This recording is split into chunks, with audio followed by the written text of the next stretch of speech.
మనసున పెట్టాలని, దాని గురించి ఆలోచన చేయాలని పరిశుద్ధ గ్రంథము బైబిల్ తెలియజేస్తూ ఉంది. ప్రసంగి గ్రంథం 7వ అధ్యాయము 2వ వచనంలో ఈ విధంగా రాయబడింది. విందు జరుగుతున్న ఇంటికి పోవటం ప్రార్థిస్తున్న వారి ఇంటికి పోవటం మీరు ఏలైనా మరణము అందరికీ వచ్చును కనుక బ్రతుకు వారు దాని మనసున పెడుదురు.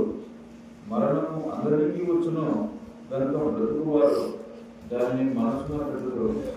బ్రతుకుతున్నటువంటి నీవు నేను దాని గురించి ఆలోచన చేయాలట. ఎందుకు ఆలోచన చేయాలి అంటే, మానవునికి ఆత్మ ఉంది. మానవుని యొక్క ఆత్మ చనిపోయిన తర్వాత ఆ ఆత్మకు మరణం లేదు కనుక, ఆత్మకు అంతం లేదు కనుక, మానవుని ఆత్మ 2 స్థలాలకు మాత్రమే వెళ్ళదు.